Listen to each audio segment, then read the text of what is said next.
Olá, amores, tudo bem com vocês?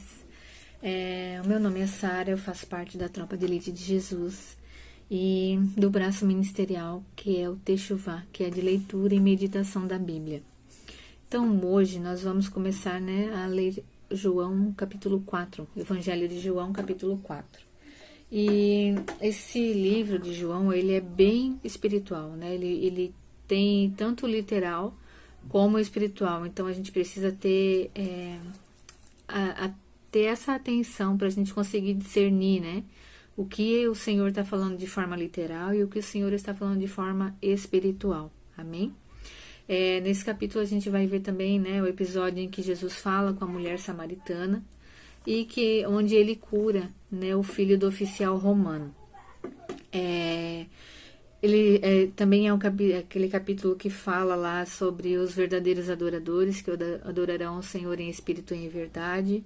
E é um capítulo muito rico, né? Tem muitas informações, é um capítulo longo, acho que ele tem, deixa eu ver quantos versículos aqui. Ele tem 54 versículos, mas é algo bem dinâmico, assim, né? Uma hora ali o Senhor está curando e está conversando com essa samaritana, curando ela também, né? A alma dela. Depois também o oficial do romano, o filho do oficial romano. Então é um capítulo bem dinâmico, tem muitas coisas acontecendo aqui. Então vamos começar, né? Ali no verso 1, ele já fala, né, que os fariseus eles tinham ouvido dizer que Jesus também batizava e fazia mais discípulos que João, né? Que João é esse? É João Batista. Então os fariseus eles vigiavam bem de perto João Batista e consequentemente também vigiavam Jesus, né? Tudo que ele fazia, tudo que ele estava fazendo. E eu quero ir lá no verso 4 já com vocês, que fala assim, no caminho ele teve de passar por Samaria. Ninguém é obrigado a nada, Jesus não era obrigado a nada, mas ele tinha que passar por Samaria. Por quê? Porque ali tinha um propósito, né? Ali é muito...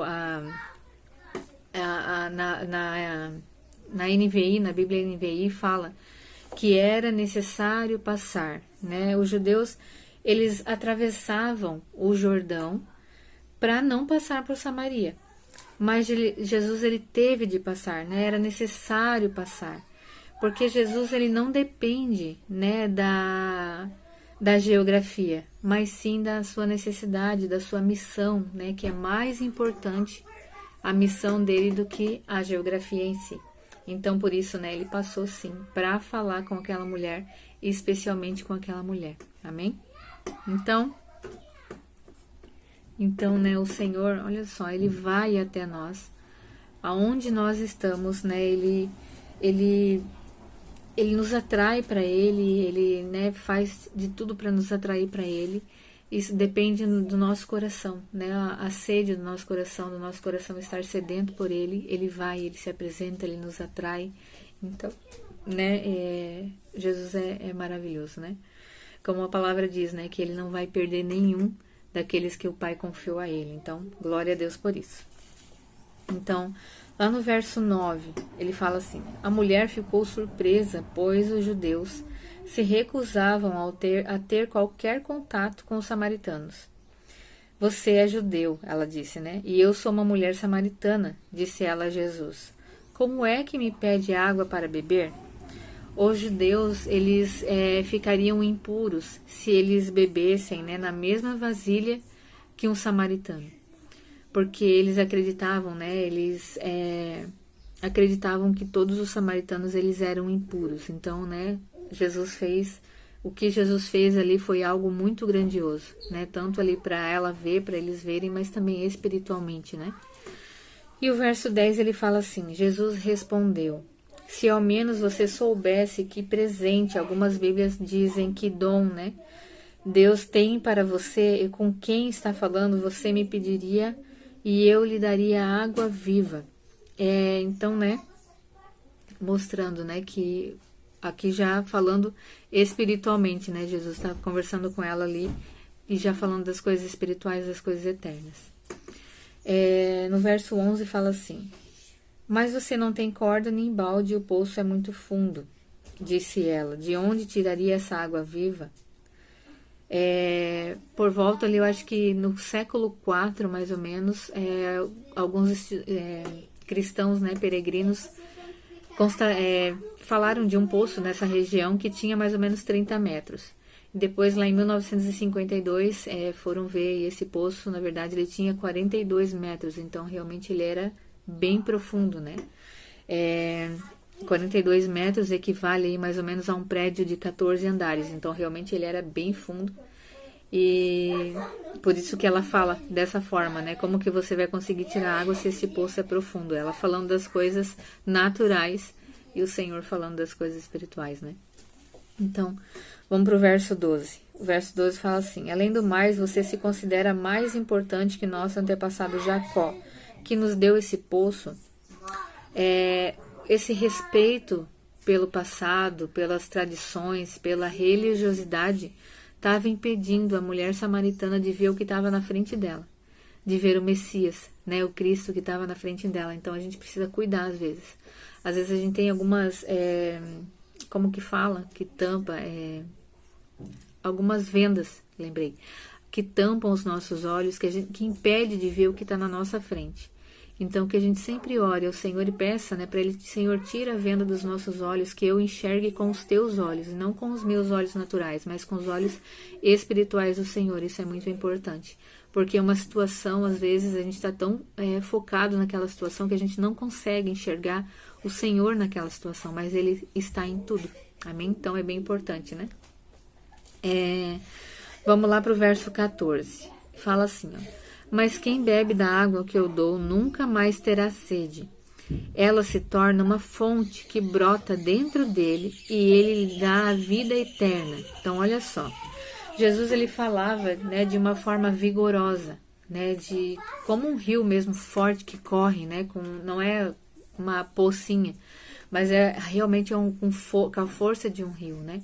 Então ele fala assim dessa água vigorosa. E a água na Bíblia, ela tem, né, um significado, ela representa, né, a palavra de Deus e o Espírito Santo, né? Então uma coisa está muito ligada à outra, né? A palavra de Deus, ela só é viva por causa do Espírito Santo. Então a gente, né, precisa sempre fazer, né, pensar desse modo, fazer esse link. Então, quando nós lemos, né, a palavra do Senhor, como a gente tem feito, né, ler, tentando meditar e tentando praticar a palavra do Senhor, isso é o que jorra de dentro de nós, né? Quando as pessoas vêm até nós, a gente jorra aquilo que a gente tem dentro. Então, a gente tá criando conteúdo para o Espírito Santo, para quando for necessário a gente jorrar dele, aí, né, nós estejamos preparados, nós tenhamos conteúdo para isso. Amém? Então, vamos lá, depois eu quero ir com vocês lá no verso 21. Ele fala assim, ó: Jesus respondeu: creia em mim, mulher, está chegando a hora em que já não importará se você adora o Pai neste monte ou em Jerusalém. Então, olha só, é preciso obedecer ao Pai aonde nós estivermos, né? E obedecer é adorar. Então, a gente não importa onde nós estamos, se a gente está aqui ou se a gente está ali, ou se nós estamos congregando num lugar ou em outro lugar, não importa. Importa que nós somos filhos de Deus. Importa que nós somos família de Deus. Então, a gente precisa obedecer a Ele aonde nós estamos. Não dá mais...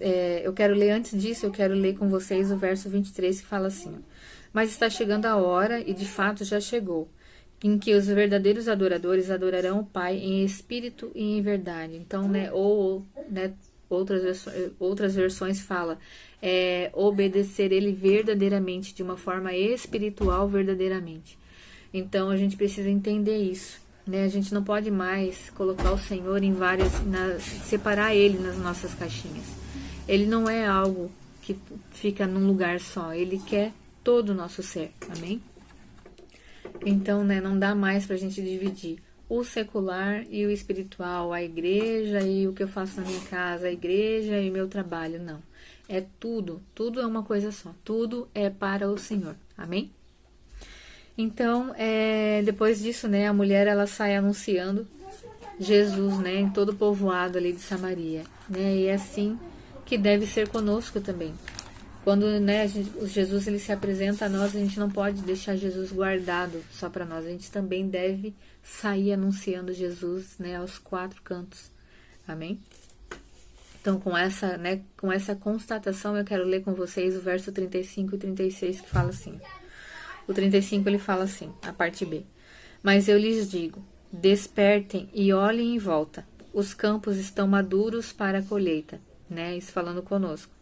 E no 38, não é o 36 não, é o 38, ele fala assim, ó, eu envio vocês para colher onde não semearam. Outros realizaram o trabalho e agora vocês ajuntarão a colheita. Amém? Então, né, que a gente abra os nossos olhos e anuncie Jesus, né, no mundo, nesse mundo de trevas que tem tanta gente precisando que da nossa palavra, do nosso apoio, né, do nosso amor, da nossa fé realmente colocada em prática, né, das nossas obras, que não sejam obras de palha, mas que sejam obras, né, que vão ser refinadas aí pelo fogo, que vão durar eternamente. Amém? Então, depois disso eu quero ler com vocês lá o verso 50, que para não estender muito o vídeo, eu quero, né, já terminando o capítulo. Ele fala assim, aqui ele já é o Jesus falando com aquele oficial romano, né?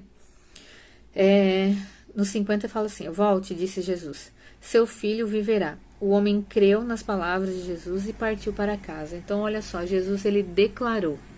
Então, como é importante nós declararmos com a nossa boca palavras de vida, né? Palavras que vão fazer os outros também viver. Não só nós na nossa casa, mas a igreja toda, né? O mundo em si. Que não saia da nossa palavra de maldição, palavra de morte, palavra de julgamento, mas que saia da nossa boca palavras de vida, né? Jesus, que saia Jesus da nossa boca e que a gente espalhe, né, aos 4 cantos, assim como essa mulher samaritana fez, espalhe assim como Jesus fez, declarar vida para que outros também possam viver. Amém? Então, né, o oficial romano ele creu em Jesus. Jesus não precisou impor as mãos, não precisou fazer uma oração de, né, xalalá, não sei das quantas. Jesus, ele declarou vida. E no mesmo instante, o filho do oficial romano, ele viveu. E o oficial creu. Amém? Então, né, esse capítulo é excelente, ele é lindo, ele tem muitas constatações, ele tem muita coisa aqui para nós realmente, né, meditarmos e viver aquilo, né, para nós abrirmos os nossos olhos espirituais aí para enxergar, né, que realmente os campos eles estão maduros, eles estão prontos para a colheita e é nós que devemos, né, fazer esse trabalho, né? Outros ali já semearam, mas agora é nós que vamos ajuntar aí para a colheita. Amém? Então, eu espero, né, ter ajudado vocês nessa leitura, uma leitura muito rica, com muitas informações. Um grande beijo. Eu quero, né, finalizar aqui para orar. Eu não orei no início, mas eu quero orar agora no final. Amém? Então, papai, obrigada pela tua palavra, obrigada por nos ensinar, Senhor, tantas coisas com esse capítulo 4. Né, são tantos versículos de uma maneira tão clara, de uma forma assim, falando, né? Falando realmente de coisas espirituais, falando de coisas naturais, mas que a gente vem entender, Senhor, que não, a gente não pode mais, Senhor, separar, deixar você guardado dentro de uma caixa, mas que a gente realmente abra, Senhor, essa caixa e deixe você viver no nosso todo, né? Viver em todos os segmentos da nossa vida. Que nós sejamos transformados não só numa coisa, mas que nós sejamos transformados no geral, em tudo. Amém? Que a nossa vida não seja só uma parte tua, mas que seja inteira tua, que nós sejamos realmente íntegros. Fortalece, Senhor, o nosso espírito em ti, que essas palavras, Senhor, que nós estamos lendo, que realmente sejam fixadas na nossa mente, no nosso espírito, que esse conteúdo que nós estamos absorvendo, Senhor, que seja absorvido de uma maneira que o Espírito Santo use, Senhor, de uma forma abundante, papai. Eu te peço e eu te agradeço, Senhor, em nome de Jesus. Amém. Então, um grande beijo a todos e até o próximo capítulo. Tchau.